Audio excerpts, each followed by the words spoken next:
Hello बच्चों, मैं आकाश कुमार मिश्रा आप सभी लोगों का स्वागत करता हूं अपने YouTube चैनल देव फिजिक्स एकेडमी पर। मैं आप लोगों के लिए फिर से लेकर के आ गया हूं आज एक साथ दो chapters, human I, colourful world and magnetic effect of electric current.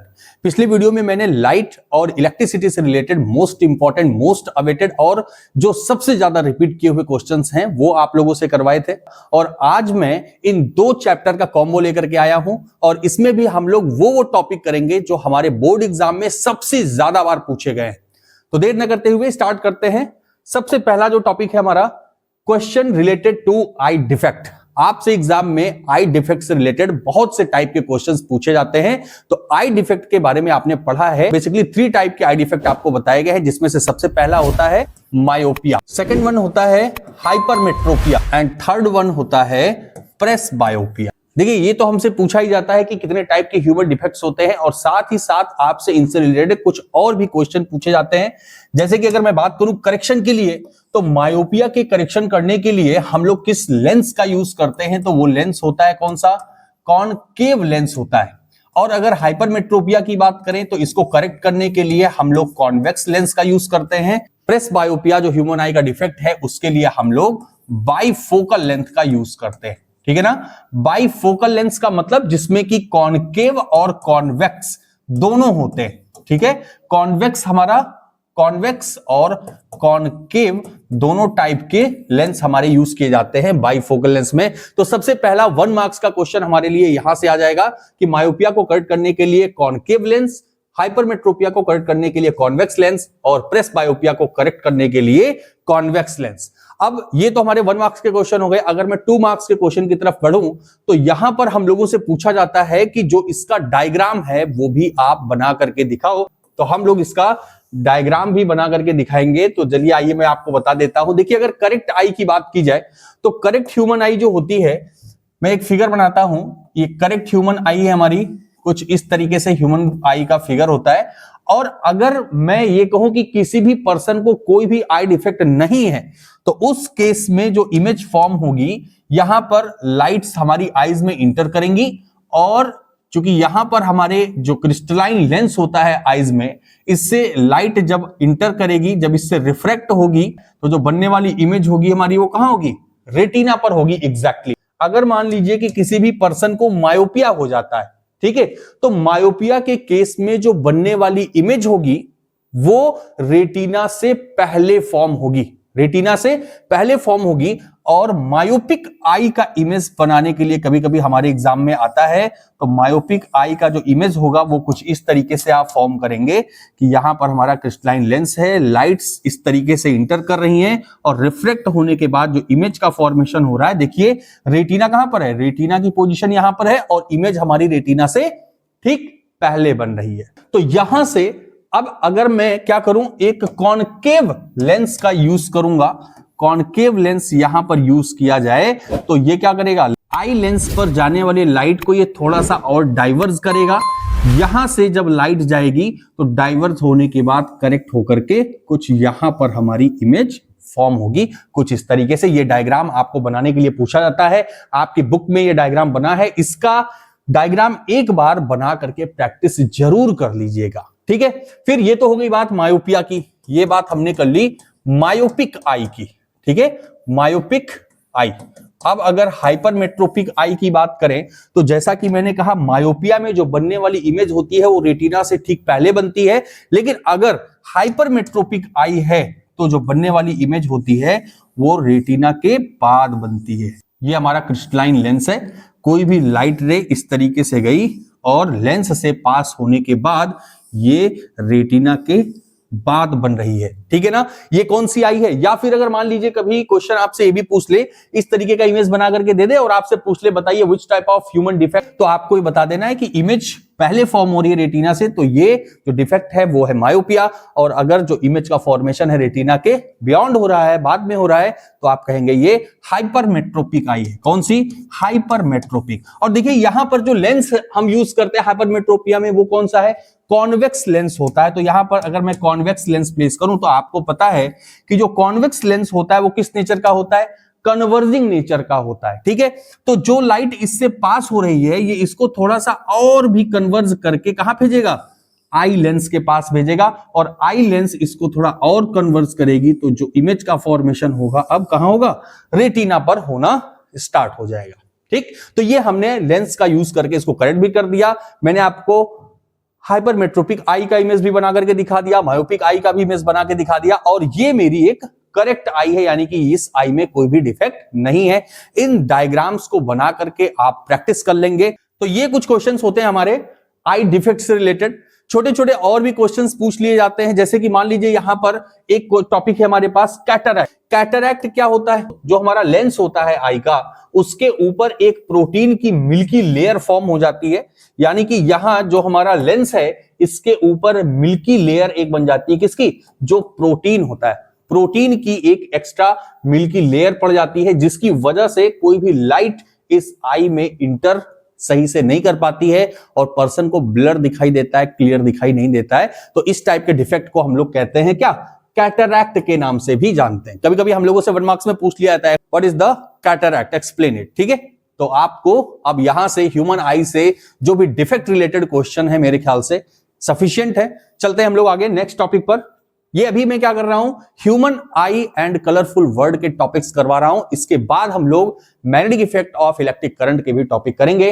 देखिए नेक्स्ट जो हमारा सबसे रिपीटेड क्वेश्चन है और कितने मार्क्स में है, तो 2 मार्क्स में क्वेश्चन हमसे पूछा जाता है, in which of the following 2 cases the focal length of the eye lens will be more, यानी कि कौन कौन से केस में जो हमारे ह्यूमन आई का फोकल लेंथ है वो ज्यादा या कम होता है। देखिए, when ciliary muscles of a normal eye is most relaxed, यानी कि जब हमारी जो सिलेरी मसल्स हैं हमारे ह्यूमन आई की, वो क्या होती हैं, मोस्ट रिलैक्स्ड कंडीशन में होती हैं, तो जो हमारी फोकल लेंथ होती है वो क्या हो जाती है, जरा ये देखते हैं, फोकल लेंथ हमारी इंक्रीज हो जानी चाहिए। आंसर कह रहा है the focal length of the eye lens will be more, यानी कि जो फोकल लेंथ होगी वो क्या हो जाएगी, इंक्रीज हो जाएगी when ciliary muscles is most relaxed, यानी कि जब सिलेरी मसल्स रिलैक्स कंडीशन में होती है तो फोकल लेंथ इंक्रीज हो जाता है और जो लेंस होता है हमारे आई का वो थिनर हो जाता है, बहुत पतला हो जाता है, जिसकी वजह से उसकी फोकल लेंथ इंक्रीज हो जाती है।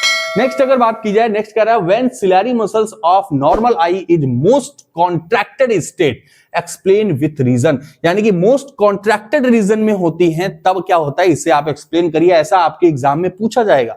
तो आपको ये आंसर करना है focal length of the eye lens will be least when ciliary muscles are in their most contract state, it is because in this state eye lens become thicker, यानी कि जो आई लेंस होता है हमारा क्या होता है, थिकर हो जाता है, मोटा हो जाता है। ठीक है, और मोटा हो जाने की वजह से जो इसकी फोकल लेंथ होगी वो क्या हो जाएगी, डिक्रीज हो जाएगी, hence it's focal length decreases. Done. तो कुछ इस तरीके से आपको इस क्वेश्चन का आंसर करना है। आप इसका स्क्रीनशॉट ले सकते हैं, एक बार जरूर इसको पढ़िएगा। नेक्स्ट क्वेश्चन जो है हमारे पास, mention the role of crystalline lens in the human eye, यानी कि जो हमारे ह्यूमन आई में क्रिस्टलाइन लेंस होता है इसका क्या यूज है, इसको हमें बताना है। फिर नेक्स्ट इसी में पूछ लिया गया है, how does the focal length of the eye lens change when we shift looking from nearby object to a distant object, और ये क्वेश्चन आपके एग्जाम में 3 मार्क्स में पूछा जाता है। यानी कि यहां पर 2 चीजें पूछी गई हैं, जो ह्यूमन आई में कॉन्वेक्स लेंस है उसका यूज क्या है, फिर हमसे कहा गया कि जब हम कभी दूर के ऑब्जेक्ट को देखते हैं, कभी नजदीक के ऑब्जेक्ट को देखते हैं, तो जो ये हमारी फोकल लेंथ चेंज होती है कंटिन्यूअसली, ये कैसे होती है, इसको हमें एक्सप्लेन करना है। ठीक है, तो फर्स्ट वाले क्वेश्चन का आंसर जो है, the crystalline lens provides the finer adjustment of focal length required to focus objects at different distance on the retina, यानी कि जो हमारा क्रिस्टलाइन लेंस होता है इसका मेन काम ये होता है कि जो दूर के ऑब्जेक्ट हैं या नजदीक के ऑब्जेक्ट हैं, जब हम उन्हें देखते हैं तो उसके लिए अपनी फोकल लेंथ को कंटिन्यूअसली चेंज करता है। और फोकल लेंथ चेंज होने की वजह से क्यों ऐसा करता है, क्योंकि जो हमारी इमेज होती है वो रेटिना पर फॉर्म होनी चाहिए। तो रेटिना पर फॉर्म होने के लिए अगर कोई दूर का ऑब्जेक्ट मैं देख रहा हूं तो दूर के ऑब्जेक्ट के लिए हमारी जो फोकल लेंथ है वो ज्यादा होनी चाहिए, तभी तो उसकी इमेज, हमारा जो आई लेंस है वो एग्जैक्टली रेटिना पर फॉर्म कर पाएगा, हम परफेक्टली देख पाएंगे। अगर कोई नजदीक का ऑब्जेक्ट मैं देख रहा हूं तो इसके लिए इसको अपनी फोकल लेंथ क्या करनी पड़ेगी, कम करनी पड़ेगी, और जब फोकल लेंथ कम होगी तभी क्लियर इमेज हमारे रेटिना पर फॉर्म होगी आई के, और हमारा ब्रेन उसको एनालिसिस करके हमको इमेज दिखाएगा। ठीक है, तो यहां पर बेसिकली अगर देखा जाए तो crystalline lens provide the finer adjustment, यानी कि एक परफेक्ट एडजस्टमेंट हमको देता है, जिससे कि फोकल लेंथ कंटिन्यूअसली चेंज होती है और रेटिना पर हमारी इमेज फॉर्म होती है, जिसे हम देख पाते हैं। नेक्स्ट क्वेश्चन है हाउ डज फोकल लेंथ। तो यहां पर देखिए उसके बारे में भी एक्सप्लेन किया गया है। When we look at a nearby object the ciliary muscles contract. देखिए ये चीज जो अभी मैं बता रहा था आप लोगों को कि जब हम किसी भी नियर बाई ऑब्जेक्ट को देखते हैं तो जो सिलरी मसल्स होती हैं वो कॉन्ट्रैक्ट होती है। This increase the curvature of eye lens. Contract का मतलब क्या होता है? कंप्रेस होना, ठीक है ना, कंप्रेस होना। देखिए यहां पर अगर सिलरी मसल्स के बारे में आप समझ रहे होंगे तो ये हमारा क्या है? लेंस है। लेंस किससे कांटेक्ट में होता है? तो सिलरी मसल्स के कांटेक्ट में होता है। ये हमारी सिलरी मसल्स होती हैं। अभी आगे हम लोग आई का हम लोग एक फिगर भी बनाएंगे, वहां पर देखेंगे ये हमारी क्या है? ये सिलरी मसल्स हैं और ये हमारा लेंस है। तो ये जब इसको क्या करता है? स्ट्रेच करता है, खींचता है, तो ये जो लेंस है ये क्या हो जाता है? थोड़ा सा थिनर हो जाता है, पतला हो जाता है, जिससे कि इसकी फोकल लेंथ क्या होती है? इंक्रीज हो जाती है। लेकिन जब ये सिलरी मसल्स इसको कॉन्ट्रैक्ट करती हैं यानी कि कर्वेचर का एरिया इसका क्या किया? इंक्रीज कर दिया, तो इससे जो इसकी फोकल लेंथ होगी वो भी क्या हो जाएगी? डिक्रीज हो जाएगी। और ये ऐसा कब करती हैं सिलरी मसल्स? जब हम कभी दूर के ऑब्जेक्ट को और नजदीक के ऑब्जेक्ट को देखते हैं, तब ये सिलरी मसल्स कॉन्ट्रैक्शन और एक्सपेंशन कंटिन्यूअसली होता रहता है, जिससे कि फोकल लेंथ नॉर्मली एडजस्टमेंट होता रहता है। डन।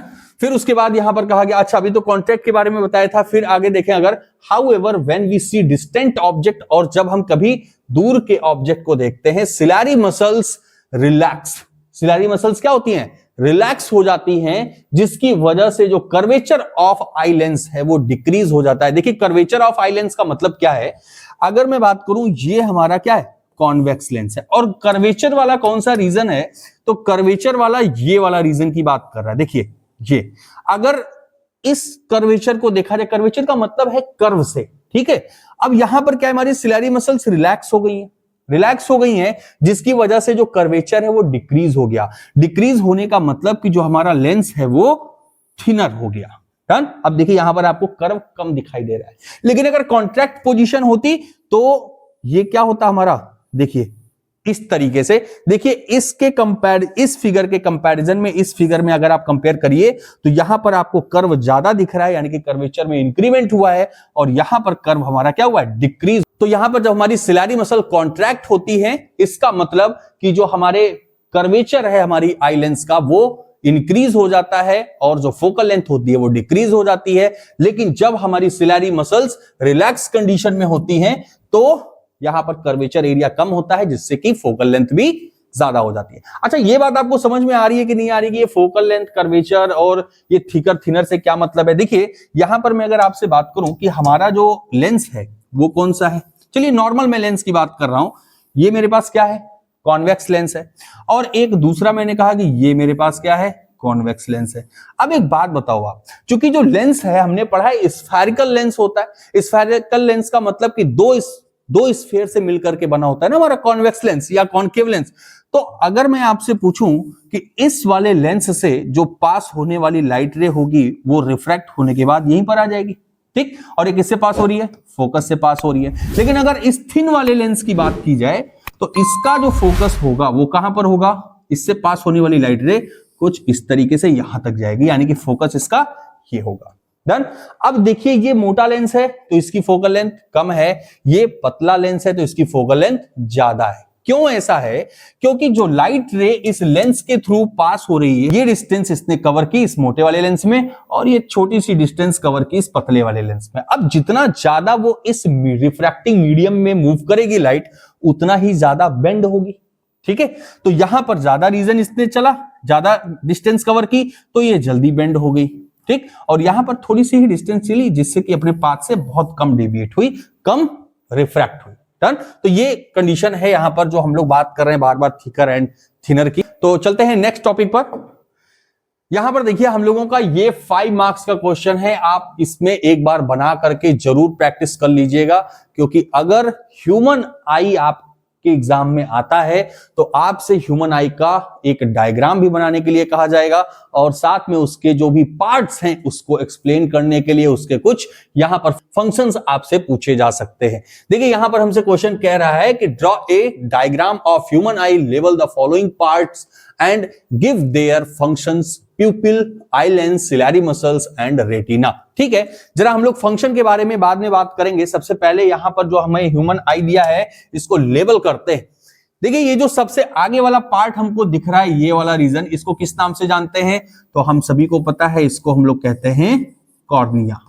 डन। ये वाला कौन सा पार्ट है? कॉर्निया है। फिर ये वाला जो पार्ट है ये क्या कहलाता है हमारा? ये हमारे ह्यूमन आई का कहलाता है आइरिस। क्या कहलाता है? आइरिस, जो हमारे ह्यूमन आई के कलर को डिसाइड करता है। जैसे blue, black, brown, different kind of colours की आपने आईज देखी होंगी, तो इसे डिसाइड करने का काम कौन करता है? आइरिस करता है। फिर अगर नेक्स्ट पार्ट देखा जाए, यहां पर ये जो पार्ट होता है ब्लैक कलर का आइरिस के बीच में, उसे हम कहते हैं प्यूपिल। ठीक है, क्या बोलते हैं? प्यूपिल कहते हैं। फिर उसके बाद आप देख रहे होंगे कि यहां पर जो हमारी कॉर्निया है और आइरिस के बीच में यहां पर एक लिक्विड फिल किया होता है। उस लिक्विड को क्या कहते हैं? उसको कहते हैं एक्वस ह्यूमर। ये एक्वस ह्यूमर क्या काम करता है? ये हमारी कॉर्निया और आइरिस के बीच में एक लिक्विड मेटेरियल फिल होता है, जो कि आइरिस और कॉर्निया के बीच में डिस्टेंस को मेंटेन करता है। ठीक है, फिर उसके बाद अगर बात की जाए, ये हमारा क्या है? ये वाला पार्ट क्रिस्टलाइन लेंस। ये क्या है? क्रिस्टलाइन लेंस, जो हमारे ह्यूमन आई में है वो है। ठीक है, अच्छा अब ये देखिए, ये जो दो एरो से यहां पर पार्ट बनाया गया, ये कौन सी मसल्स है? अभी भी मैंने इसका फिगर बनाया था, क्या था वो? सिलैरी मसल्स। क्या था? सिलैरी मसल्स। फिर उसके बाद ये वाला जो पार्ट आप देख रहे हैं, ये पीछे जहां पर इमेज का फॉर्मेशन होता है, इसे किस नाम से जानते हैं? तो इसे हम लोग कहते हैं रेटिना, जहां पर इमेज का फॉर्मेशन होता है। ठीक है, फिर उसके बाद ये वाला जो हमारा पोर्शन है, ये देखिए मैंने रेटिना तो यहां पर लिख दिया, लेकिन रेटिना होना यहां पर चाहिए था। ठीक है, कोई बात नहीं, मैं इसे रिमूव कर देता हूं। ये वाला पार्ट है हमारा रेटिना। ठीक है, फिर अगर बात की जाए कि ये जो नर्व्स इधर की तरफ जा रही हैं, इसे हम किस नाम से जानते हैं? तो इसे हम कहते हैं ऑप्टिकल नर्व। ऑप्टिकल नर्व्स, यानी कि रेटिना पर जो भी इमेज फॉर्म होती है उसकी जानकारी ऑप्टिकल नर्व्स हमारी ब्रेन को देती है, और ब्रेन हमें उस इमेज को क्लियरली दिखाता है। क्योंकि यहां पर रेटिना पर जो बनने वाली इमेज होती है वो कैसी होती है? इन्वर्टेड होती है। कॉन्वेक्स लेंस से बनने वाली जो इमेज होती है कैसी होती है? इन्वर्टेड होती है। लेकिन ऑप्टिकल नर्व्स ये मैसेज ये वहां तक पहुंचाती है हमारे ब्रेन तक, और हमारा ब्रेन एनालिसिस करके उसको इरेक्ट करके हमें रिप्रेजेंट करता है, दिखाता है। फिर यहां पर अगर देखा जाए, ये जो पार्ट है, यानी कि हमारे आई लेंस और रेटिना के बीच में यहां पर भी एक लिक्विड फिल किया होता है। उस लिक्विड को हम लोग किस नाम से जानते हैं? तो उसे हम लोग कहते हैं विट्रस ह्यूमर। तो ये देखिए कुछ हमारे ह्यूमन आई के पार्ट्स हैं, जैसे cornea, iris, pupil, aqueous humour, crystalline lens, ciliary muscles, retina, optical nerves and vitreous humour.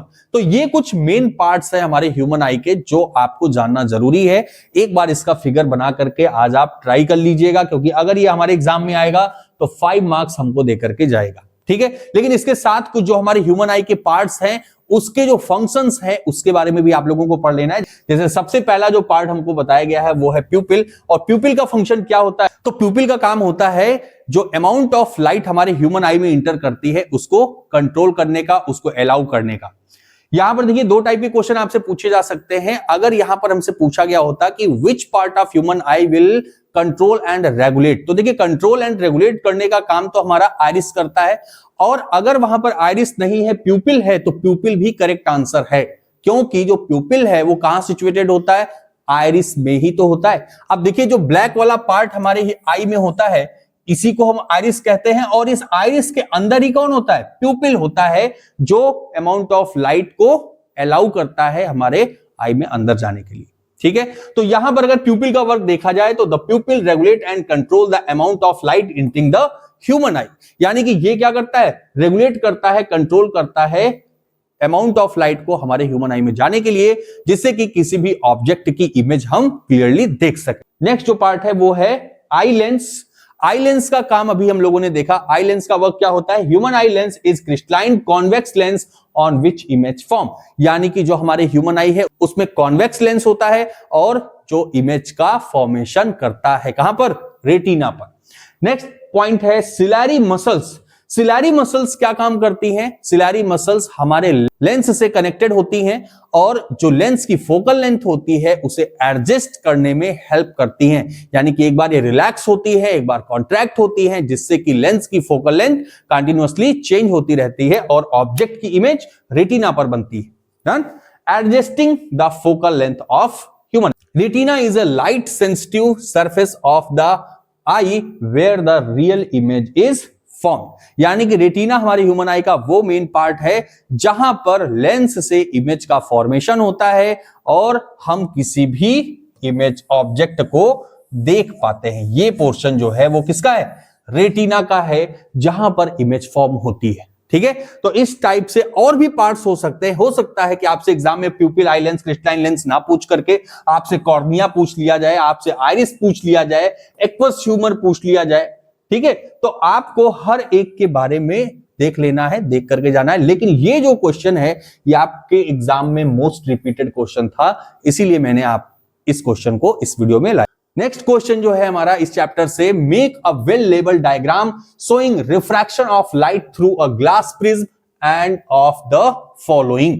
यानी कि ये जो प्रिज्म वाला टॉपिक है ना, ये भी हमारे एग्जाम में पूछा गया और कितने मार्क्स में है? तो देखिए यहां पर ये हमारे एग्जाम में 2 मार्क्स में पूछा गया है। और हमसे क्या कह रहा है? कह रहा है कि ये जो पॉइंट्स दिए गए हैं, incident ray, angle of incidence, emergent रे, एंगल ऑफ डेविएशन, रिफ्रैक्टेड रे, angle of emergence, angle of refraction और एंगल ऑफ प्रिज्म, ये सभी पॉइंट्स को इस फिगर को बनाते ही आप क्या करिए? इंडिकेट करिए कि ये सभी पॉइंट्स कहां पर हैं।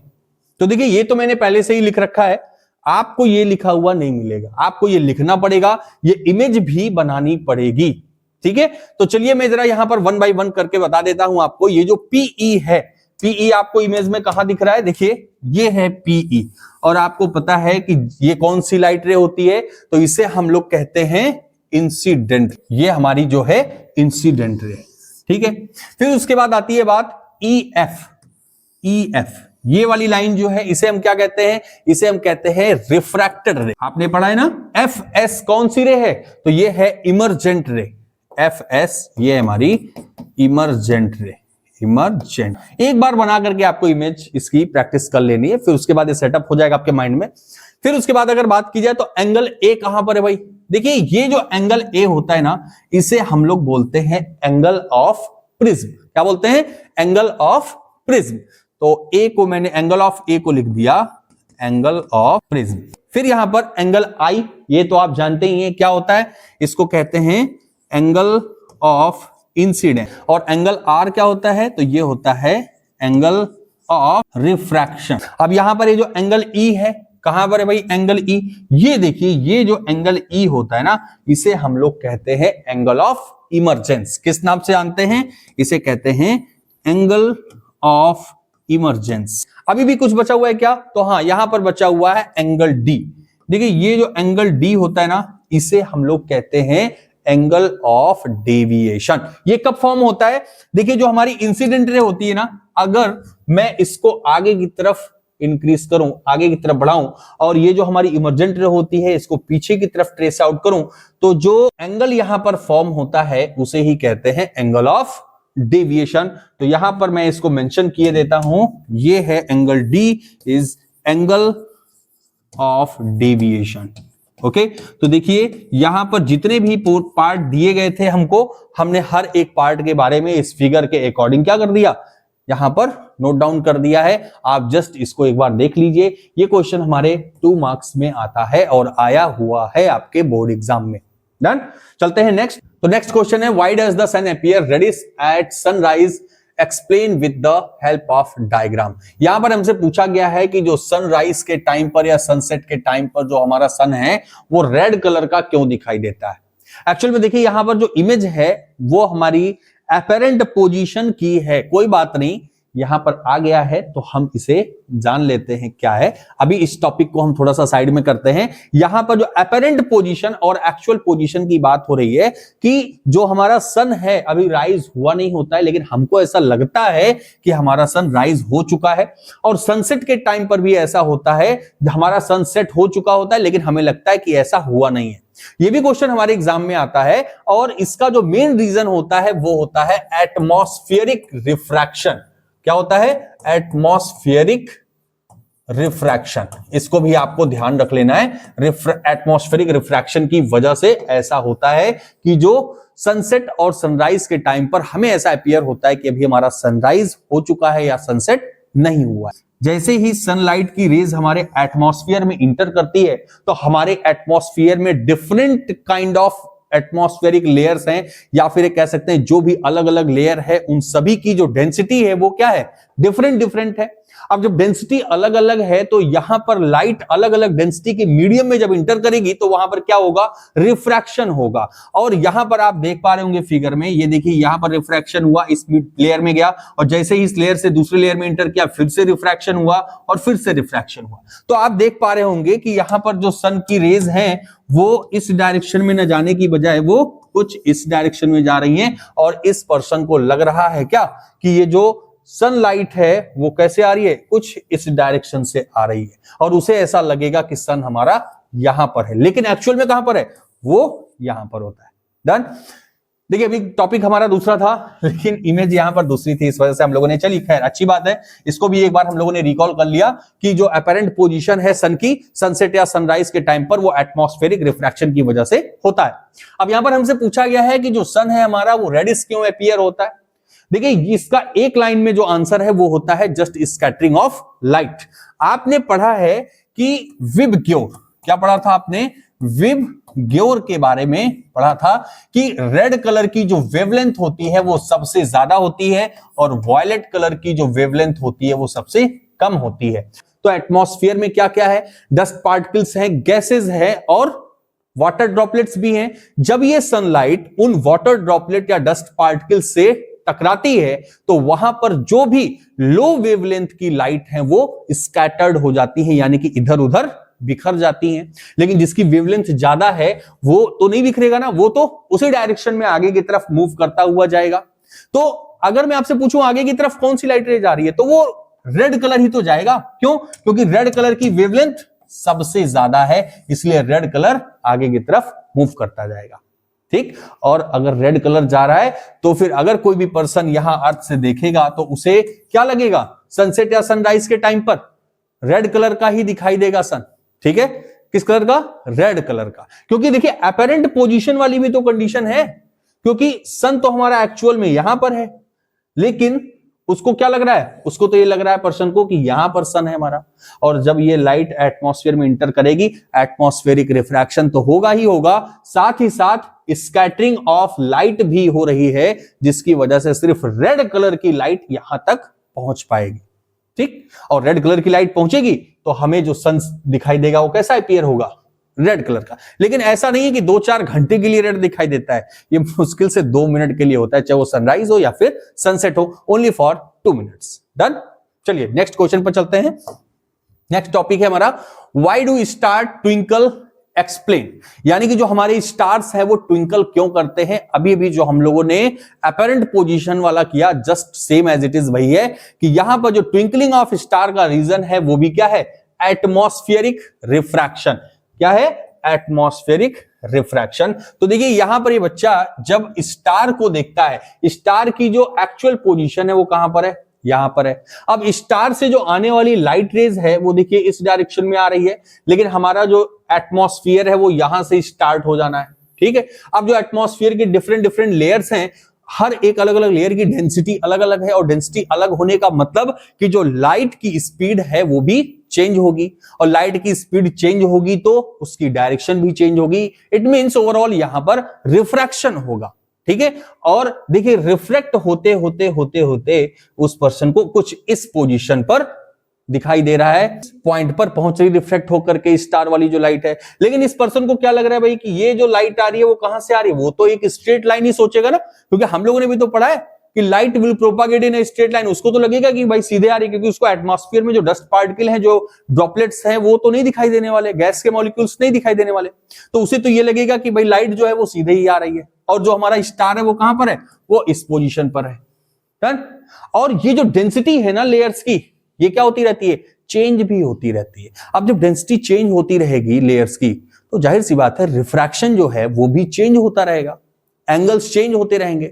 तो पर्सन जब यहां से देखेगा तो उसे ऐसा लगेगा कभी यहां पर है, कभी यहां पर है, कभी यहां है, कभी यहां है। तो इस केस में क्या होगा, ट्विंकल करता हुआ स्टार दिखाई देता है। तो अगर वन लाइन में आपसे पूछा जाए, the twinkle of star is primarily caused by atmospheric refraction as star light enters earth atmosphere it bend due to varying air densities at different altitudes causing the apparent brightness of the star of fluctuant making it appear to twinkle। तो star twinkle क्यों करता है आपने देख लिया। अगर आपके exam में आता है तो आप इसे लिख भी सकते हैं और ये कितने मार्क्स में आएगा, 3 मार्क्स में आएगा। लेकिन एक चीज मैं और कहूंगा कि इसके लिए भी आप क्या करिएगा, एक फिगर जरूर ड्रॉ करिएगा। डन, चलते हैं नेक्स्ट टॉपिक पर। नेक्स्ट टॉपिक है हमारा what is scattering of light. देखिए अभी अभी हम लोगों ने बात की थी कि स्कैटरिंग ऑफ लाइट की वजह से ही जो सन है वो सनसेट या सनराइज के टाइम पर रेडिश दिखाई देता है। अब जरा ये यहां पर समझते हैं कि ये जो स्कैटरिंग ऑफ लाइट है वो क्या चीज है। देखिए यहां पर जो सनलाइट है, विजिबल लाइट, ये क्या हो रही है, हमारे एटमॉस्फेयर में इंटर कर रही है। कुछ डिफरेंट कलर की जो लाइट्स हैं वो ऐसे इंटर कर रही हैं। अब आप देख रहे हैं कि जो रेड का, देखिए इसको तो मैं कलरफुल नहीं करूंगा, कलर नहीं करूंगा, ठीक है। ये जो रेड कलर है इसकी वेवलेंथ ज्यादा है, इसलिए सबसे कम स्कैटर्ड हो रही है और एकदम अंदर की तरफ चलते चली जा रही है, अर्थ तक आ जा रही है। कोई भी डेविएशन आपको देखने को नहीं मिल रहा है। लेकिन ये जो देखिए ब्लू कलर या फिर वॉयलेट कलर की जो लाइट रेज हैं, इनकी वेवलेंथ कम होने की वजह से ये जो हमारे एटमॉस्फेयर में डस्ट पार्टिकल हैं या फिर ये जो ड्रॉपलेट्स हैं, गैस के मॉलिक्यूल्स हैं, इनसे टकरा करके ये देखिए कुछ इस डायरेक्शन में यानी कि डेविएट हो जा रही है, ठीक है ना। इन डस्ट पार्टिकल्स वगैरह से टकरा करके क्या हो रही है, डेविएट हो जा रही है। सबसे ज्यादा जो यहां पर स्कैटर्ड होती है वो किस कलर की लाइट होती है, तो सबसे कम वेवलेंथ यानी कि वॉयलेट या फिर ब्लू कलर। और अगर ये ब्लू कलर स्कैटर्ड होकर के हमारे एटमॉस्फेयर में फैल गई तो जो एटमॉस्फेयर है या फिर जो बादल है, जो स्काई है, वो हमको किस कलर का दिखाई देगा, भाई ब्लू कलर का ही तो दिखाई देगा। जब रेड कलर स्कैटर्ड ही नहीं हुआ तो फिर कैसे रेड दिखाई दे सकता है, ठीक है। तो ब्लू कलर की स्कैटरिंग सबसे ज्यादा हुई है, इसलिए जो स्काई है वो हमको ब्लू कलर का ही दिखाई देता है। आपके एग्जाम में अगर ये क्वेश्चन आएगा तो 3 मार्क्स दे करके आपको जाएगा और आपको यहां पर एक लाइन में नहीं लिख देना है कि स्कैटरिंग ऑफ लाइट क्या होती है। आप इसका स्क्रीनशॉट ले सकते हैं और ये एक बार पढ़ करके आप इसे लिख भी सकते हैं। डन, चलते हैं नेक्स्ट टॉपिक पर।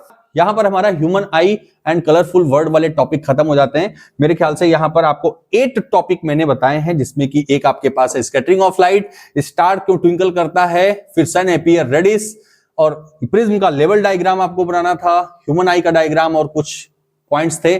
फिर आपको बताना था कि जो ह्यूमन आई से रिलेटेड कुछ टॉपिक थे और फिर ह्यूमन डिफेक्ट से रिलेटेड आपके पास कुछ क्वेश्चन थे। यही वो टॉपिक्स हैं जो आपके सबसे मोस्ट रिपीटेड टॉपिक्स हैं। अब हम लोग आ जाते हैं किस पे, magnetic effect of electric current पर। इनके भी जो सबसे मोस्ट रिपीटेड टॉपिक हैं उनको रिवाइज कर ले एक बार। देखिए यहां पर कह रहा है draw the pattern of magnetic field lines due to a bar magnet. एक बार मैग्नेट की वजह से जो मैग्नेटिक फील्ड लाइंस होती हैं उन्हें आप ड्रॉ करो। बहुत बार एग्जाम में ये आया हुआ क्वेश्चन है।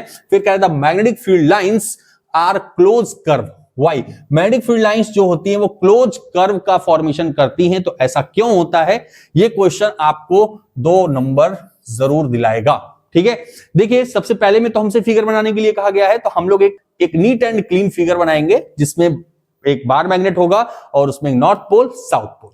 अब आपने पढ़ा है कि जो नॉर्थ पोल है वहां से मैग्नेटिक फील्ड लाइंस क्या होती हैं, ओरिजिनेट होती हैं, यानी कि यहां से ओरिजिनेट होकर के साउथ पोल पर जाकर के क्या होती हैं, टर्मिनेट हो जाती हैं। नॉर्थ पोल से ओरिजिनेट हुई और साउथ पोल पर टर्मिनेट हो गई, बट आउटसाइड द मैग्नेट, ठीक है। ये फिगर आपको बना करके दिखा देना है। लेकिन एक चीज का ध्यान रखिएगा कि ये जो मैग्नेटिक फील्ड लाइंस आप यहां पर फॉर्म करेंगे उनकी डायरेक्शन जरूर रिप्रेजेंट करिएगा इस तरीके से एरो के सिंबल से, कि ये डायरेक्शन किधर है, आउटसाइड द मैग्नेट है तो नॉर्थ से साउथ की तरफ। और अगर बात की जाए इनसाइड द मैग्नेट, तो inside the magnet magnetic field lines will propagate in south to north direction. यानी कि अगर मैग्नेट के अंदर की बात की जाए तो मैग्नेट के अंदर जो मैग्नेटिक फील्ड लाइंस की डायरेक्शन होती है वो साउथ से नॉर्थ की डायरेक्शन में होती है। ऐसा इमेज आपको बना करके एग्जाम में दिखा देना है। और यहीं से हमारा जो दूसरा क्वेश्चन इसमें कि the magnetic field lines are close curve why, तो क्लोज कर्व का फॉर्मेशन क्यों कर रही है, यहीं से मिल जाता है। कर्व का मतलब क्या होता है भाई, कर्व, क्लोज कर्व का मतलब कि जहां से स्टार्ट किया वहीं पर पहुंच गए, जहां से स्टार्ट करना वहीं पर घूम करके आ जाना, तो किसका फॉर्मेशन हुआ, कर्व का। और मैग्नेटिक फील्ड लाइंस भी देखिए कुछ इसी तरीके की ही तो है कि नॉर्थ पोल से शुरू हुई, साउथ पोल पर गई, साउथ पोल से फिर से नॉर्थ पोल की तरफ आ गई, तो ये क्या बन गया, एक क्लोज लूप बन गया कि नहीं बन गया। तो inside the magnet the direction of field lines is from its south pole to its north pole so that the magnetic field lines are close curve। ठीक है, तो ये आंसर आपका हो जाना है और आपको यहां से 2 मार्क्स मिल जाएंगे। नेक्स्ट क्वेश्चन है why can't two magnetic field lines cross each other, यानी कि जो दो मैग्नेटिक फील्ड लाइंस होती हैं वो एक दूसरे को इंटरसेक्ट क्यों नहीं करती हैं, ये हमारे एक्सप्लेन करने के लिए 2 मार्क्स का क्वेश्चन कई बार हमारे एग्जाम में आया है। देखिए यहां पर अगर हम बात करें जो मैग्नेटिक फील्ड लाइंस होती हैं उन्हें अगर रिप्रेजेंट करना है, मैंने कहा कि ये मैग्नेटिक फील्ड लाइंस है, इसकी डायरेक्शन क्या है, तो आप क्या करते हैं किसी भी पर्टिकुलर पॉइंट पर एक क्या करते हैं टेंजेंट ड्रॉ करते हैं और कहते हैं कि इसकी डायरेक्शन ये है। फिर आपने यहां पर इस पॉइंट पर एक टेंजेंट ड्रॉ किया और कहा ये डायरेक्शन जा रहा है। ठीक है, तो इलेक्ट्रिक फील्ड लाइंस के लिए भी ये था कि फील्ड लाइंस पर आप क्या करते हैं टेंजेंट ड्रॉ करते हैं उसकी डायरेक्शन फाइंड करने के लिए। अब जैसा कि यहां पर कहा गया है कि इंटरसेक्ट नहीं करते हैं, क्यों नहीं करते हैं उसके बारे में भी समझ लेते हैं। यहां पर अगर मैं मान लेता हूं कि मैग्नेटिक फील्ड लाइंस एक इस डायरेक्शन में जा रही है और एक इस डायरेक्शन में, यानी कि इन्होंने क्या किया एक दूसरे को इंटरसेक्ट कर दिया। ठीक, अब अगर मैं इस पॉइंट पर जहां पर इन्होंने इंटरसेक्ट किया है इस पॉइंट पर अगर मैग्नेटिक फील्ड की डायरेक्शन में पता करना चाहूं तो इस वाले मैग्नेटिक फील्ड लाइन पर क्या करूंगा, ये टेंजेंट ड्रॉ किया जो कि हमको मैग्नेटिक फील्ड की डायरेक्शन ये रिप्रेजेंट कर रहा है। और अगर इस वाली मैग्नेटिक फील्ड लाइंस की बात करें तो यहां टेंजेंट ड्रॉ किया जो इस डायरेक्शन में हमको मैग्नेटिक फील्ड लाइंस की डायरेक्शन रिप्रेजेंट कर रहा है। तो क्या ऐसा पॉसिबल है कि एक मैग्नेट की 2 मैग्नेटिक फील्ड लाइंस हो, नहीं ना, ऐसा नहीं हो सकता कि मैग्नेटिक फील्ड लाइंस की 2 डायरेक्शंस हो, सिर्फ एक ही डायरेक्शन होगी, नॉर्थ टू साउथ या साउथ टू नॉर्थ, जो भी डायरेक्शन हो। तो अगर 2 डायरेक्शंस नहीं हो सकती तो ये केस, ये कंडीशन गलत हो जाएगी। तो आप इसको अपने एग्जाम में लिखोगे कैसे, if 2 field lines intersect each other at the point of intersection their 2 tangents with 2 direction of the magnetic field can be drawn, which implies that the magnetic field has 2 directions at the same point and this is not possible। यानी कि 2 direction represent करेंगी लेकिन ऐसा possible ही नहीं है। ठीक है, तो ये क्वेश्चन आपका 2 मार्क्स का था। नेक्स्ट क्वेश्चन सबसे इंपॉर्टेंट है, आप इसको 2 बार लिख करके प्रैक्टिस जरूर कर लेना, बहुत बार आपके एग्जाम में पूछा गया है। तो सबसे पहला कह रहा है right 4 properties of magnetic lines of force. तो 4 प्रॉपर्टी आपको बतानी है किसकी, मैग्नेटिक फील्ड लाइंस की। ठीक है, तो जरा ये सबसे पहले हम लोग प्रॉपर्टी के बारे में बात कर लें, फिर नेक्स्ट क्वेश्चन पर चलेंगे। सबसे पहली जो प्रॉपर्टी है कह रहा है field lines emerge from north pole and merge at south pole outside the magnet. और यहां पर अगर आप चाहिए तो एक लाइन और इंक्रीज कर सकते हैं, The direction of magnetic field lines inside the magnet is south to north। तो ये हमने अभी भी प्रॉपर्टी देखी, जो मैग्नेटिक फील्ड लाइंस की डायरेक्शन है वो नॉर्थ पोल से साउथ पोल की तरफ है outside the magnet and south pole से नॉर्थ पोल की तरफ है inside the magnet. Second properties they are make close loop, यानी कि ये क्लोज लूप का फॉर्मेशन भी करती हैं। अभी भी हम लोगों ने देखा कि क्लोज लूप का फॉर्मेशन कैसे होता है, magnetic force is greater where the magnetic field lines are crowded. यानी कि अगर मैं एक बार मैग्नेट की बात करूं तो जहां पर मैग्नेटिक फील्ड लाइंस की स्ट्रेंथ ज्यादा होगी, यानी कि जहां पर number of magnetic field lines ज्यादा होंगी वहां पर मैग्नेटिक फील्ड का जो इफेक्ट होगा वो ज्यादा होगा, और जहां पर number of magnetic field lines कम होंगी वहां पर मैग्नेटिक फील्ड का इफेक्ट कम होगा। अगर आप यहां पर देख रहे हैं तो इस रीजन में number of magnetic field lines बहुत ज्यादा हैं। ठीक है, तो यहां पर जो मैग्नेटिक फील्ड का इफेक्ट होगा वो सबसे ज्यादा होगा, और यहां पर अगर देख रहे हैं तो मैग्नेटिक फील्ड लाइंस या number of magnetic field lines क्या है, कम है, तो यहां पर जो मैग्नेटिक फील्ड का इफेक्ट होगा वो कम होगा।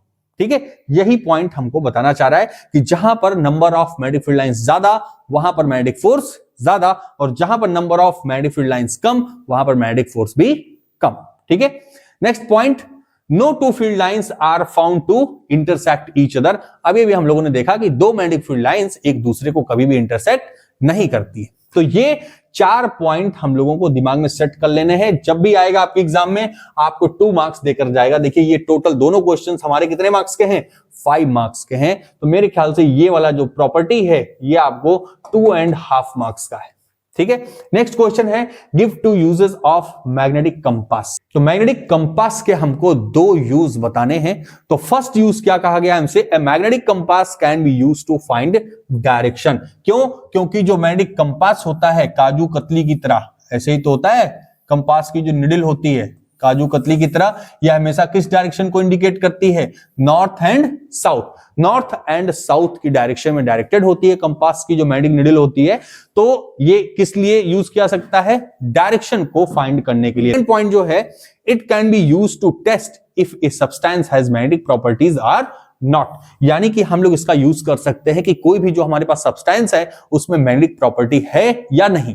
अगर मैग्नेटिक प्रॉपर्टी होगी तो जो मैग्नेटिक कंपास की निडल होगी उसमें कुछ ना कुछ डिफ्लेक्शन होगा। ठीक है, नॉर्थ से साउथ या साउथ से नॉर्थ कुछ ना कुछ डिफ्लेक्शन दिखाई देगा। तो हम ये कह सकते हैं कि इसके अंदर मैग्नेट की कुछ प्रॉपर्टीज हैं। ये देखिए सबसे अच्छा क्वेश्चन मैग्नेट के चैप्टर का सबसे इंपॉर्टेंट क्वेश्चन आ गया। What is a solenoid, draw the pattern of magnetic field lines around a current carrying solenoid. देखिए ये क्वेश्चन 5 मार्क्स का है, जब भी आएगा तो 5 मार्क्स में आए। तो सबसे पहले जरा जानते हैं कि सोलेनॉइड क्या होता है। देखिए यहां पर सोलेनॉइड को अगर डिफाइन करना है, एक coil of many circular turn of insulated copper wire wrapped closely in the shape of the cylinder is known as a solenoid. कहने का मतलब यह है कि अगर मेरे पास कोई भी एक हॉलो सिलेंडर है और मैं किसी भी वायर को इसके ऊपर कुछ इस तरीके से क्या कर दूं, बाउंड कर दूं, लपेट दूं, ठीक है, तो ये जो शेप बन करके आएगा ना वो किसका होगा, सोलेनॉइड का होगा। देखिए यहां पर इस इमेज में आपको दिख रहा है कि मेरे पास एक सॉलिड रॉड है, इसके ऊपर मैंने कॉपर वायर को क्या कर दिया, इस तरीके से लपेट दिया है, बाउंड कर दिया है। ठीक है, मेनी नंबर ऑफ टर्न्स के फॉर्म में। और ये जो स्ट्रक्चर आपको दिख रहा है किसका है, सोलेनॉइड का है। ठीक है, फिर नेक्स्ट हमसे पूछा गया what is the pattern of field lines inside a solenoid, what do you they indicates. यानी कि सोलेनॉइड के अंदर जो मैग्नेटिक फील्ड लाइंस हैं उसका पैटर्न क्या है। मैंने आपको वन शॉट वाली वीडियो में भी बताया था कि किसी भी सोलेनॉइड के अंदर जो मैग्नेटिक फील्ड लाइंस होती हैं वो कैसी होती हैं, कैसी होती है भाई बताओ आप लोग, यूनिफॉर्म होती हैं। कैसी होती हैं, यूनिफॉर्म होती हैं। और ये क्या इंडिकेट कर रही होती हैं पता है आपको, ये मैंने बताया था आपको, यूनिफॉर्म का मतलब ये होता है कि हर एक पॉइंट पर जो मैग्नेटिक इफेक्ट होगा वो इक्वल होगा। भाई यूनिफॉर्म का मतलब तो यही हो गया ना कि इस पॉइंट पर भी जो मैग्नेटिक फील्ड है, देखिए ये तो बाहर हो गया, मैं बाहर नहीं बताऊंगा, यहां अगर अंदर की बात की जाए तो यूनिफॉर्म का मतलब कि इस पॉइंट पर भी मैग्नेटिक फील्ड की स्ट्रेंथ वही होगी, इस पॉइंट पर भी मैग्नेटिक फील्ड की स्ट्रेंथ सेम होगी और इस जगह पर भी मैग्नेटिक फील्ड की स्ट्रेंथ सेम होगी। यानी कि अगर मैग्नेटिक फील्ड लाइन यूनिफॉर्म है तो हर एक पॉइंट पर जो मैग्नेटिक फील्ड की स्ट्रेंथ होगी वो क्या होगी, सेम होगी, कोई भी चेंज, कोई भी डिफरेंस नहीं होगा। Now third one, how is the magnetic field produce in a solenoid use. यानी कि जो मैग्नेटिक फील्ड प्रोड्यूस हो रही है उसका हम लोग यूज कैसे करते हैं। तो देखिए सोलेनॉइड का यूज हम लोग करते हैं इलेक्ट्रोमैग्नेट बनाने के लिए। किसके लिए, इलेक्ट्रोमैग्नेट बनाने के लिए। और कैसे करते हैं, इलेक्ट्रोमैग्नेट कैसे बनाते हैं। देखिए जो सोलेनॉइड था आपको मैंने बताया था कि जो मैग्नेटिक फील्ड की स्ट्रेंथ थी वो कहां थी, अलोंग इट्स एक्सिस, इसकी एक्सिस के अलोंग थी। ठीक है, अब यहां पर इसकी एक्सिस पर अगर मैं कोई भी सॉफ्ट आयरन की कोर प्लेस कर दूं, क्या कर दूं, सॉफ्ट आयरन की कोर में कोई यहां पर अगर रख देता हूं तो जैसे ही इसमें मैं, अच्छा ये देखो मैंने यहां पर सर्किट नहीं बनाई, यहां पर मैं क्या करता हूं, एक बैटरी भी लगा देता हूं जिससे कि इसमें करंट फ्लो करूंगा, पॉजिटिव नेगेटिव। ठीक है ना, ये मैंने नहीं लगाया था। जैसे ही मैं इसमें करंट फ्लो करूंगा इस सोलेनॉइड की वजह से इसकी एक्सिस के अलोंग क्या जनरेट हो जाएगी, एक मैग्नेटिक फील्ड आ जाएगी। और जब मैंने यहां पर सॉफ्ट आयरन की कोर रखा है तो ये सॉफ्ट आयरन कोर जैसे ही एक्सटर्नल मैग्नेटिक फील्ड की टच में आता है ये मैग्नेटिक प्रॉपर्टी शो करने लगता है। ठीक है, क्योंकि ये सॉफ्ट आयरन की कोर कैसी मटेरियल, फेरोमैग्नेटिक मटेरियल होता है। ठीक है, जो बहुत ही जल्दी मैग्नेटाइज हो जाता है। तो अगर सॉफ्ट आयरन की कोर को मैं यहां पर प्लेस करूं तो ये किसमें कन्वर्ट हो जाता है, मैग्नेट में कन्वर्ट हो जाता है। और इसी प्रोसेस को हम लोग कहते हैं इलेक्ट्रोमैग्नेट, यानी इलेक्ट्रिसिटी से मैग्नेट का फॉर्मेशन करना, यानी कि एक तरीके से आर्टिफिशियल मैग्नेट बनाना, इसी को हम क्या कहते हैं, इलेक्ट्रोमैग्नेट कहते हैं। Done. Next one, how can we increase the magnetic field effect of current carrying solenoid, यानी कि ये जो इसके एक्सिस के अलोंग मैग्नेटिक फील्ड है, अगर मुझे इसे इंक्रीज करना है तो मैं कैसे इंक्रीज कर सकता हूं। तो यहां पर देखिए हमारे पास कुछ पॉइंट्स हैं। कभी कभी क्या करता है ना, ये जो लास्ट वाला क्वेश्चन है ये ही हमसे 2 नंबर में पूछ लेता है, 2 मार्क्स में कभी कभी डायरेक्टली सिर्फ यही पूछ लेता है कि कैसे इंक्रीज किया जाए। तो यहां पर फर्स्ट पॉइंट हमसे कहा गया है इंक्रीज द करंट, यानी कि अगर मैं यहां पर करंट क्या करूं, इस सोलेनॉइड में जो करंट फ्लो हो रही है उसके अमाउंट को अगर इंक्रीज कर दूंगा तो इसमें बनने वाली जो मैग्नेटिक फील्ड होगी वो भी क्या होगी, इंक्रीज हो जाएगी। First point. सेकंड पॉइंट कहता है the number of turns, increase the number of turns of solenoid, यानी कि ये जो मैंने वायर इसके ऊपर वाउंड किया है ना, अगर मैं नंबर ऑफ टर्न्स को इंक्रीज कर दूंगा तो भी मैग्नेटिक फील्ड की जो स्ट्रेंथ होगी वो इंक्रीज हो जाएगी। Now third one, use the soft iron core, यानी कि इसके एक्सिस के अलोंग अगर मैं कोई भी सॉफ्ट आयरन की कोर प्लेस कर दूं, एक्सिस के अलोंग तो मैग्नेटिक फील्ड है ही, और ये जो सॉफ्ट आयरन की कोर है ये भी मैग्नेटिक फील्ड जनरेट करेगा, मैग्नेटिक इफेक्ट जनरेट करेगा। ठीक है, तो दोनों मैग्नेटिक इफेक्ट जनरेट करेंगे तो मैग्नेटिक फील्ड की स्ट्रेंथ क्या हो जाएगी, बढ़ जाएगी, इंक्रीज हो जाएगी। Now next, reduce the space between loop in space, ये बहुत ही अच्छा और इंपॉर्टेंट पॉइंट है। देखिए यहां पर ये जो हमारे लूप्स हैं, ये जो लूप है देखिए इस तरीके से यहां पर, और ये अगर इनके बीच का ये जो गैप है ना, मैं इसे भी क्या कर दूं, रिड्यूस कर दूं, कम कर दूं, तो भी मैग्नेटिक फील्ड की स्ट्रेंथ क्या हो सकती है, इंक्रीज हो सकती है। ठीक, अच्छा एक पॉइंट और है क्या, कि ये जो रेडियस है किसका, सोलेनॉइड का, जैसे मैंने क्या किया, वाउंड किया ना स्पाइरल के शेप में, अगर मैं इसके रेडियस को भी क्या कर दूं, कम कर दूं, ठीक, तो भी क्या होगा, मैग्नेटिक फील्ड की स्ट्रेंथ में इंक्रीमेंट होगा। तो चलते हैं नेक्स्ट टॉपिक पर। नेक्स्ट है हमारा right Fleming left hand rule, और ये क्वेश्चन हमारे पास 2 मार्क्स में पूछा जाता है। लेफ्ट हैंड रूल फ्लेमिंग का क्या कहता है, अगर मैं अपने लेफ्ट हैंड की फर्स्ट 3 फिंगर को म्यूचुअली परपेंडिकुलर कुछ इस तरीके से अरेंज करूं कि जो हमारी मिडिल फिंगर है वो करंट की डायरेक्शन को, 4 फिंगर हमारी मैग्नेटिक फील्ड की डायरेक्शन को रिप्रेजेंट करे, तो जो थंब होगा हमारा वो किसकी डायरेक्शन को रिप्रेजेंट करेगा, फोर्स की डायरेक्शन को रिप्रेजेंट करेगा। और इस फ्लेमिंग के लेफ्ट हैंड रूल से हम करते क्या है, अगर किसी भी करंट कैरिंग कंडक्टर को मैं एक्सटर्नल मैग्नेटिक फील्ड में रखूंगा तो इस करंट कैरिंग कंडक्टर पर किस डायरेक्शन में फोर्स लगेगा, इस डायरेक्शन को फाइंड करने के लिए हम लोग फ्लेमिंग के लेफ्ट हैंड रूल का यूज करते हैं। ठीक है, इसको आप डिटेल में जाकर के मेरे वन शॉट वाली वीडियो में देखिएगा, वहां पर मैंने बताया है। ये फिगर भी आप बनाने की प्रैक्टिस कर लीजिएगा, क्योंकि कभी कभी क्या होता है, हमसे फिगर के साथ पूछ लेता है। ठीक, चलिए नेक्स्ट क्वेश्चन जो होगा हमारा वो है फ्यूज से रिलेटेड। ये भी हमारे एग्जाम में कई बार पूछा गया है और 2 और 3 मार्क्स में पूछा गया क्वेश्चन है। फर्स्ट क्वेश्चन है इससे, what is the role of fuse use in series with any electrical appliances. तो देखिए फ्यूज का यूज क्या है, आपको पता है कि किसी भी इलेक्ट्रिकल अप्लायंसेस में ज्यादा अमाउंट ऑफ करंट ना जाए, इसलिए हम उस अप्लायंस से पहले किसका यूज करते हैं, फ्यूज का यूज करते हैं। ठीक है, यहां पर हमको बताया गया fuse is used to protecting appliances due to short circuiting और ओवरलोडिंग, ओवरलोडिंग से भी बचाता है हमको। The fuse is rated for a certain maximum current and blow off when a current more than the rated value flow through it. ठीक है, यानी कि जो भी रेटिंग करंट है, मतलब कोई भी इलेक्ट्रॉनिक इंस्ट्रूमेंट है उसमें जितने रेटिंग की करंट है उससे ज्यादा अमाउंट की करंट ना फ्लो होने पावे, क्योंकि अगर ज्यादा अमाउंट की करंट फ्लो होगी तो हमारा इलेक्ट्रॉनिक इंस्ट्रूमेंट क्या हो जाएगा, खराब हो जाएगा। तो उससे ज्यादा अमाउंट की करंट ना फ्लो हो, इसलिए हम क्या यूज करते हैं, फ्यूज का यूज करते हैं। ठीक, नेक्स्ट क्वेश्चन इसी में पूछा गया है, why should A fuse with defined rating not be replaced by one with a larger rating. यानी कि हमसे कहा गया कि अगर मैं टीवी देख रहा हूं, ठीक है, टीवी देख रहा हूं और ये जो टीवी है हमारी, इसकी जो रेटिंग है करंट की वो मैंने कह लिया कि 5 एम्पियर है। ठीक है, 5 एम्पियर, और मैंने यहां पर कोई हाई रेटिंग का मैंने फ्यूज यूज कर लिया। मान लीजिए मैंने कहा कि मैंने 20 एम्पियर का फ्यूज यूज कर लिया। अब एक बात बताओ आप कि 5 एम्पियर इसकी कैपेसिटी है, अगर 10 एम्पियर की करंट इसमें आ जाए तो ये टीवी हमारी क्या हो जाएगी, ये तो खराब हो जाएगी कि नहीं हो जाएगी। लेकिन अब चूंकि फ्यूज तो मैंने 20 एम्पियर का लगाया है तो वो 10 एम्पियर करंट को तो इजीली पास होने देगा अपने थ्रू, सर्किट को ब्रेक करने का काम ही नहीं करेगा। यानी कि यहां पर सर्किट ब्रेक नहीं होगी तो 10 एम्पियर और 15 एम्पियर की करंट भी हमारे टीवी में आएगी और हमारी टीवी ब्लास्ट हो जाएगी। डन। तो इसीलिए अगर ये 5 एम्पियर बियर कर सकता है तो मैक्सिमम यहां पर जो फ्यूज होगा वो 5.5 या 6 एम्पियर का फ्यूज हम लोग यूज करते हैं। तो यहां पर हमसे यही कहा गया है कि हम लार्जर रेटिंग का फ्यूज क्यों नहीं यूज करते हैं। भाई अगर लार्जर रेटिंग का फ्यूज हम यूज कर लेंगे तो जितना इलेक्ट्रॉनिक अप्लायंस को चाहिए उससे तो ज्यादा ही हो जाएगा, और अगर उससे ज्यादा अमाउंट का करंट पहुंच गया उसमें तो वो हमारा इलेक्ट्रॉनिक इंस्ट्रूमेंट खराब हो जाएगा। ठीक है ना। तो चलिए आगे चलते हैं नेक्स्ट क्वेश्चन पर। Draw a schematic diagram of common domestic circuit showing live and earth wire. ये क्वेश्चन 5 मार्क्स में पूछा गया है आपके बोर्ड एग्जाम में। ये स्कीमेटिक डायग्राम मैंने पहले भी बताया था कि इसको बना करके आप प्रैक्टिस कर लीजिए। यहां पर हमसे यह भी कहा गया है कि जो हमारी अर्थिंग की वायर है, लाइव वायर है या फिर न्यूट्रल वायर है, इनको भी आपको इंडिकेट करना है। आपको याद होगा मैंने वन शॉट वाले वीडियो में अपने बताया था कि जो लाइव वायर है, अर्थ वायर है या फिर जो न्यूट्रल वायर है, इसकी कलर कोडिंग भी चेंज हुई है।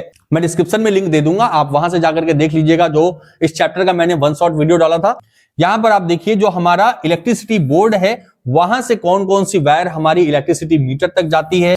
जो डिस्ट्रीब्यूशन बॉक्स होता है जहां से हमारे घर के अंदर जो भी इलेक्ट्रॉनिक अप्लायंसेस लगे हैं, कौन सा वायर किस तरीके से कनेक्ट हो रहा है, लाइव वायर, अर्थिंग वायर और न्यूट्रल वायर किस तरीके से यहां पर कनेक्ट किया जा रहा है इस सॉकेट में, इन सभी चीजों को आप अच्छे से एक बार बना करके प्रैक्टिस कर लेंगे और एग्जाम में अगर आपके आता है तो आप ये फिगर बना करके आएंगे। देखिए यहां पर मैंने बहुत ही सिलेक्टेड क्वेश्चंस रखे थे और वही क्वेश्चन रखने की कोशिश की थी जो सबसे ज्यादा बार आपके बोर्ड एग्जाम में रिपीट किए हुए हैं।